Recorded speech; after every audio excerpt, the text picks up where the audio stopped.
Hey there, this is HanDIYman 007, and have you ever wondered what is the proper height for a doorbell? In other words, how high or low should a doorbell button be? In this video, not only will I answer this question and explain why, but also I'm going to show you how to install a doorbell or door chime the easiest way by going wireless.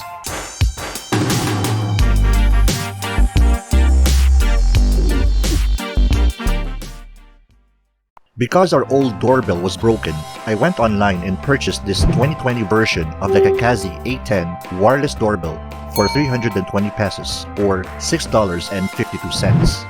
And this is everything out of the box. We have the user manual, which is quite hard to understand because of the very small print and many spelling and grammar lapses. In this plastic pouch, we have this infographic sticker, which is optional to stick near the push button. A double-sided tape and 2 screws. This is a waterproof dust cover that was actually thrown in for free by the seller. And you are supposed to stick the push button inside to give it added protection from continuous rain. The push button or transmitter does have an IP44 rating from the manufacturer. So what does this mean exactly? IP, or Ingress Protection, is a global electrotechnology standard rating created to let the manufacturer inform their consumers what level of protection a product's casing has from water and solid objects. The first digit represents the resistance of the object against solid objects, while the second represents the protection offered against liquids. If it has the letter X instead of a number, this signifies that the product was not tested for the respective category, either solids or liquids or both. So, if this transmitter has an IP44 rating, it means it is protected from solid objects bigger than 1 mm and is protected against water splashing from any angle.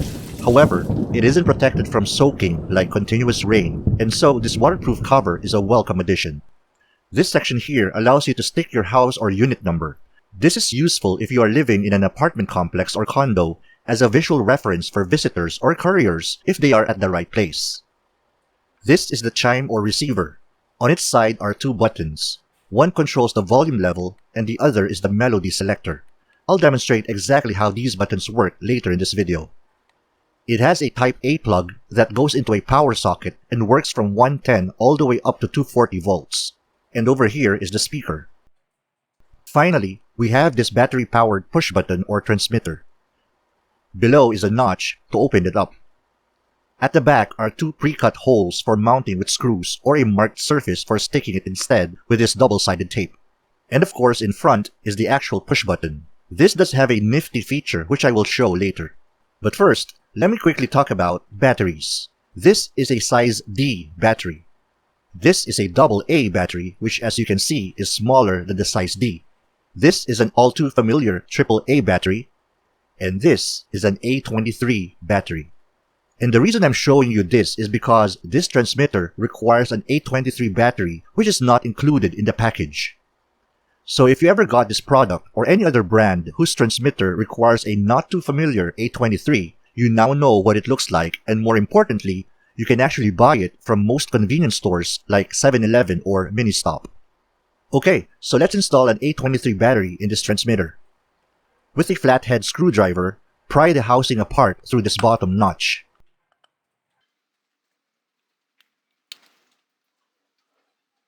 The side with the spring is the negative terminal, while the opposite flat side is the positive terminal. Wiggle the battery a bit to ensure it is snug. Replace the cover, making sure that the notched side is at the bottom, and press all around until everything snaps back into place.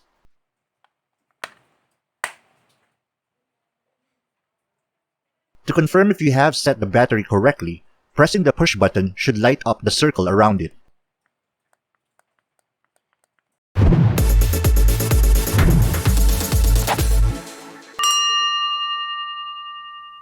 Now it's time to test if the whole system is working. I have here a power strip which I can confirm is live through this indicator light.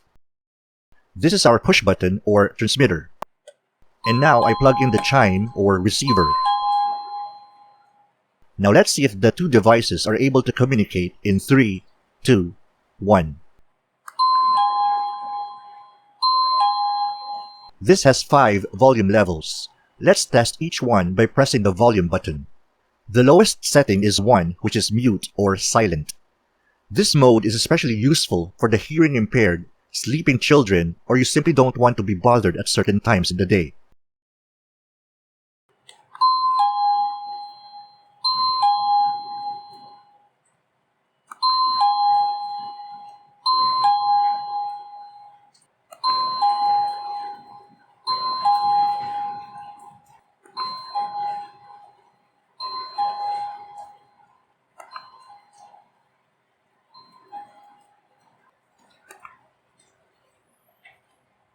This unit has 60 melodies to choose from. Let's toggle through some of them very quickly by pressing the chime button.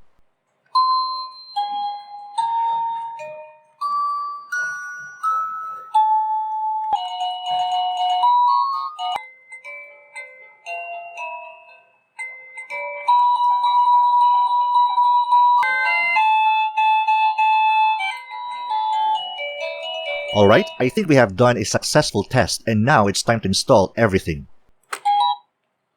Since I'm going to stick the transmitter inside the waterproof cover, the obvious mounting choice is the double-sided tape.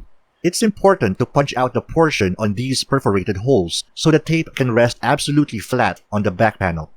So now, we just peel off the lining from one side of the tape and stick it squarely in place. Knead or press firmly all over the tape so that it adheres strongly onto the back panel. Notice that the thickness of the tape is equal to the 4 corner protrusions on the back panel. So if you ever choose to use your own double-sided tape, make sure it is exactly as thick as this. Now, let's dry fit this onto the waterproof cover. Don't place it too low that it will block the 2 mounting holes. Instead, align the center of the push button to the convex or arched section of the cover. Once you are satisfied with the dry fit, it's time to peel off the lining from the other side of the tape and carefully insert into the cover. Do a quick eyeball if it is in the right position. If so, press the body of the transmitter firmly against the cover. Should you want to mount the cover with screws, it does have 3 mounting holes. Personally, I prefer not to drill holes through our walls if I could avoid it. Since it did come with its own double-sided tape, I'm going to try it out first.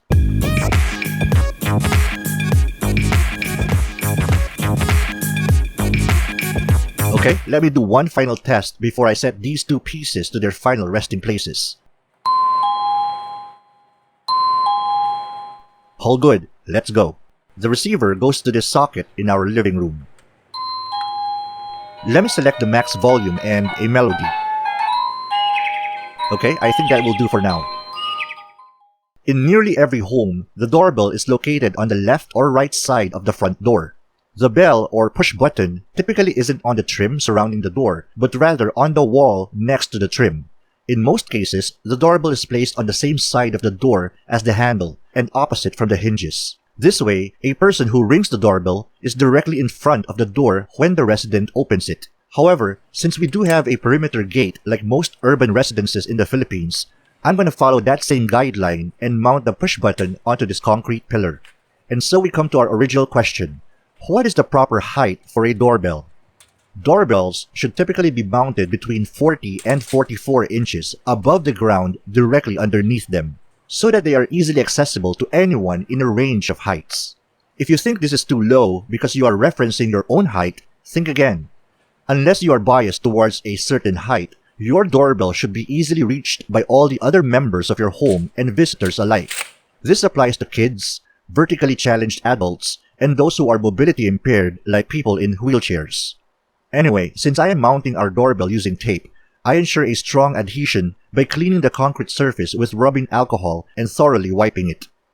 When the surface is completely dry, I peel off the lining from the waterproof cover tape and position it within the 40 to 44 inch height range.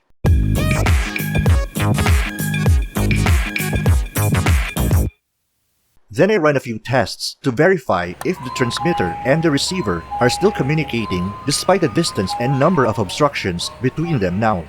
Actually, I already made the tests off camera before even sticking this into place, and so should you. In the world's new normal, it becomes more important to have a well-placed and reliable doorbell so we don't miss out on deliveries of items we purchased online, on food we ordered, on rations from the government or private organizations, or even on opportunities to help others. If you have been subscribed to my channel or have been watching my videos for a while now, you'll understand where that last one is coming from. This is HanDIYman 007. I'll see you in the next video. Until then, you can do this.